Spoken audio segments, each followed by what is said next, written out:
Hi, Greg. I just said I'd communicate by way of video chat because I think sometimes it's just a bit easier. I was going through your email regarding sort of the future direction of the course, and I like a lot of the ideas. Um, just point one there about sort of publishing the getting the dates set in stone and getting your registrars and things to commit. I think is very, very useful, and that's what we do. And in fact, we exclude people from the course who are unable to commit to the course. Maybe the idea of making three elements compulsory, maybe the fourth then optional or whatever, might get around some of that, especially with the distance element. But you have to remember, you could use webcasting and use something like Livestream, which is free. So the fellows could log on to livestream.com, set up an account for SWEC, and anyone that can't attend, say from sort of Newcastle or up the coast in Lismore, they would be able to join in because they'd have the simulator at home. And I think what you can do is in live stream you can see actually who's logged on, and that might be something worth doing. And at least if people couldn't come to Sydney for that, they could still join in. So livestream.com is maybe something you should think about. The the idea about the skills assessment with the metrics, I think that's probably a good idea. If Johnson & Johnson are good enough to bring along the VR simulator, I think that's probably well worth doing, and to see progress. But what's even probably more important, and we're about to publish on this, is if they honestly document the time that they spent at home, there's a linear relationship between time spent on the simulator at home and improvement. So you may get them to log the hours that they spend at home, which is probably a better measure rather than just the number of sessions they've been to, but the amount of work that they've done. An MCQ and VR testing. That's a work in progress for everybody. Nobody's ultimately agreed on the optimum way to assess, but I think it needs to be a blend of theoretic knowledge, which would be examined in an MCQ, and skills. But now, how you examine the skills, be it on the box simulator or on on a VR simulator, is up to yourselves. But I think it's in fact, from comparison and from research purposes, I think it'd be well worth actually testing people on the box, testing them on a VR simulator, and see if there's a correlation between the scores, which would be quite useful, because then theoretically you could do away with the VR simulators from the point of view of assessment. The syllabus then that we have, it's up on the swectalk sim training website. The exercises are up there bit by bit by bit, and as I said, with refinement, what we can do is we can release the modules month by month for you, whatever way you want to do it. Point number 8 there, that you need to get the trainers back at the end of the course. Absolutely you do, but they'll need to get together maybe with industry or whatever to purchase them. But yeah, I think you need to get the money out of them, because these courses have to be self-sustaining. They have to be something that I think if they pay, they put more value in them anyway.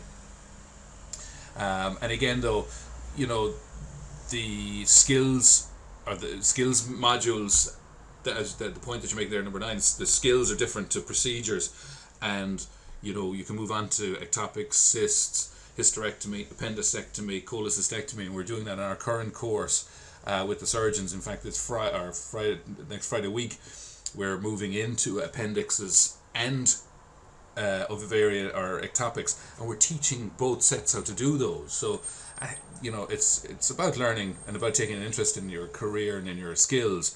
If you can do an ectopic, you can do you can do an appendix. If you can do an appendix, you can do So I think there's different ways of looking at it. MCQs, we can do those online if you wish, but I think it's good at a roundup session to actually sit them down for an hour and get them MCQs. Move them on for another hour to do some skills. And also we set up an operating theatre and ask them to troubleshoot the stacks and also to troubleshoot an electrosurgical fault. So we get industry colleagues in. And in fact, you need to maybe talk to your energy colleagues and get them in to give a talk on energy, and also get them in to talk about instrumentation, visualization, the, screen, light sources, light leads, etc., etc. I think you saw, and the picture that I'll show in the little, just there's a few more slides after this particular one, is that the boardroom was a bit small, so I think maybe a bit more space would possibly be useful, and maybe the skill centre might be the way to go on that. And again, by showing your surgical colleagues what you're doing, I think would be very, very useful. I think it's also, you'll see the popularity once word starts spreading that this course is on offer in Sydney. Everyone will want to come on it. So, and getting involvement of industry, Johnson, University of New South Wales, etc., to put together the diploma, I think would be the ideal. So, so just to go through those points with you, the next slides now you'll see are just a couple of things about the up and coming elements of the course, and we'll just discuss those. Hi guys, just to add to the email, I just said we talk about the next session of the course and subsequent sessions. I think things went very well before. I think that the first module went well. It gives them introduction to the box, how to set it up, also to get them some of the basic hand-eye skills that they'll need. So I think they've now become familiar with it. So what you're going to do now in the next module is you're going to put some lectures together. You can use ones off the website. I can email out some PowerPoints if you wish, but bespoke them to yourselves. Get some SWEC ones going. And need to talk about, when you think about what they next need to know, they need to know about entry techniques, they need to know about complications. So teach them a bit about that. I have some lectures on that about ports and issues around ports, etc., and bleeding from ports. So look, let me know if you want that done. The skills then, revisit the manipulation. So for the first 20 minutes that they come back in, get them to repeat the skills from last time. Just gets their eyes back in again, gets them going, and then you're going to move on to cutting shapes. So there's 4 pegs, a room for 4 pegs on the platform. They'll probably have lost them. Get some pegs, so that they can place them into the platform, stretch a glove over the top, and start cutting shapes. They will need to then move on to skills where they manipulate thread. It's akin to just learning to manipulate thread for suturing, but also it's akin to manipulating bowels. So it's just a matter of getting that motion right to left, left to right on the thread. Use a thick enough thread, put some markings on it so they can grab, move, grab, move. And I have a video on that our colleagues in Imperial did, the surgeons in Imperial have done. And again, as I said, please make up some videos yourselves. Whatever you think, if there are exercises out there that you think that we're not doing, please add to them.